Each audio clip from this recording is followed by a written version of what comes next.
일단은 방을 내놓고 방이 빠져야지 나가는 거지. 이거 엄밀히 얘기해서 세입자가 들어오든 말든 제가 받아야 될 돈이에요, 이거는. 이거 봐.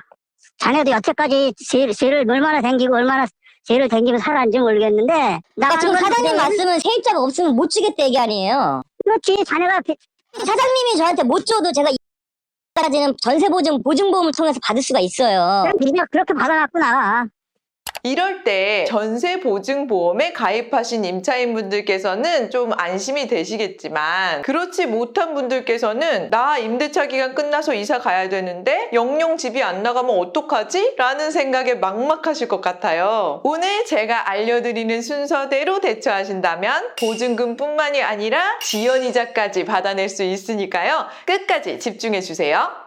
전세나 월세를 사시다가 이사를 가셔야 되는 상황이라면 집주인에게 먼저 이러한 사실을 알려야 하는데요. 전화나 문자, 카톡 메시지로도 이러한 의사표시를 전달할 수는 있지만 사실 이런 방법으로는 내 의사가 확실하게 전달이 된 건가? 라는 것을 보장할 수가 없어요. 카톡의 경우에도 일이 사라지면 본 거 아니야? 라고 생각하실 수 있겠지만 나중에 집주인이 나는 못 봤다. 우리 아들이 눌렀나 보다. 이런 얘기를 하면 곤란해지실 수 있거든요. 만약 임대차 기간이 종료되는 시점으로부터 2개월에서 6개월 사이에 저는 이번 계약 기간이 종료되는 시점에 이사를 가겠습니다 라고 임대인에게 의사표시를 하셨는데도 세입자 새로 들어오면 드릴게요 라거나 어떤 의사표시를 불확실하게 해서 의사를 제대로 알 수가 없다 라고 할 때는요, 가장 먼저 하셔야 될 것이 바로 내용 증명을 보내시는 겁니다. 내용 증명이 뭐냐면요, 내가 하고 싶은 얘기 정확하게 문서로 기재해서 상대방한테 딱 정확하게 보내는 거예요. 제가 고정 댓글에 여러분들 많이 활용하실 수 있게끔 내용 증명 양식 링크 올려두었으니까요. 참고하시면 좋을 것 같고요. 이 내용 증명 양식에 맞춰서 여러분들이 하시고 싶은 얘기 알아듣기 쉽게 쓰시면 돼요. 이렇게 만든 문서를 세부 출력하셔서 우체국에 가져가신 다음에 내용 증명으로 보내주세요 라고 말씀을 드리면요, 우체국에서 한 분은 우체국에서 보관을 하고 한 분은 상대방에게 보내고 나머지 한 분은 우리에게 돌려주게 되거든요. 그런데 이렇게 내용 증명 정본으로 돌려줄 때 확정일자라고 해서 이 내용 증명이 언제 우체국에서 발송이 됐는지 스티커도 딱 붙여주게 돼요. 그리고 이 내용증명 정본을 가지고 오셔서 여기에 기재되어 있는 내용증명 고유 번호를 우체국 사이트에 따라라락 쳐보시면은 내가 보낸 내용증명이 몇 월 며칠에 상대방에게 도달했는지도 확인하실 수가 있어요. 그렇기 때문에 우리의 의사표시를 몇 월 며칠 상대방이 받아보았다 라는 것을 내용증명을 통해서 명확하게 밝힐 수가 있는 거죠.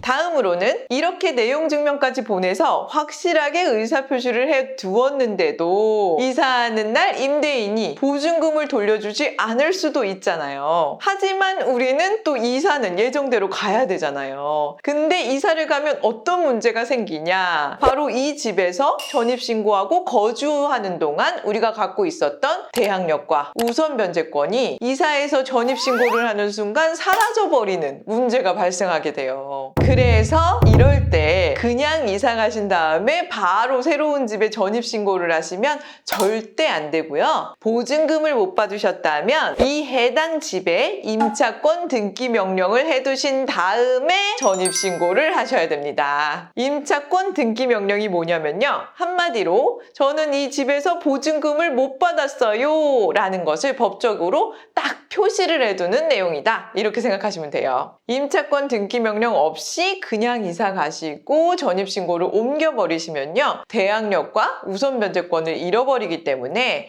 이 집이 나중에 경매에 넘어간다 하더라도 우선적으로 보호를 받기가 어렵고 제3자에게도 대항하기가 어려워서 한마디로 굉장히 불리해진다 라고 생각하시면 돼요.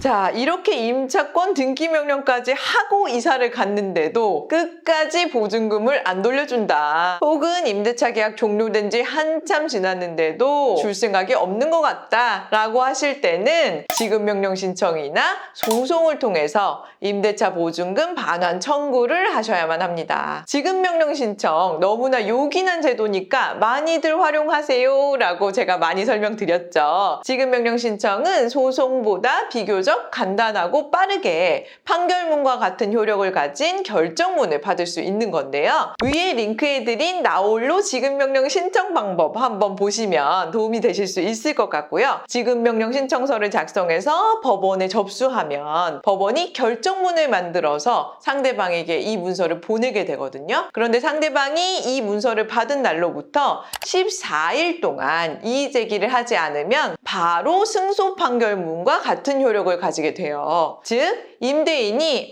보증금 줄 돈 맞기는 맞아 라고 하면서 14일 동안 가만히 있으면 소송 절차 없이 바로 판결문을 받을 수 있는 제도이기 때문에 이 결정문을 가지고 임대인 소유인 이 해당 부동산 혹은 임대인이 사용하는 각종 통장 등을 압류해서 우리가 실질적으로 대금을 회수할 수가 있는 거예요. 그런데 우리가 지급명령 신청을 해서 법원이 이 결정문을 보냈는데 집주인이 저는 보증금을 못 줍니다 라고 이의 제기를 하는 경우에는 이 지급명령 절차가 소송 절차로 전환되게 되는데요. 보통 소송 없이 마냥 기다리시다가 보증금을 돌려받으시는 경우에 이자는 못 받으시는 경우가 대부분이죠. 그런데 우리가 애써서 소송 절차를 거친다면은 이자까지 쳐서 받을 수 있는 이점은 있어요. 이 이자는 임대차 기간이 끝난 다음 날부터 소재기 시점까지는 연 5%, 그리고 소재기 시점부터 판결 선고가 나는 시점까지는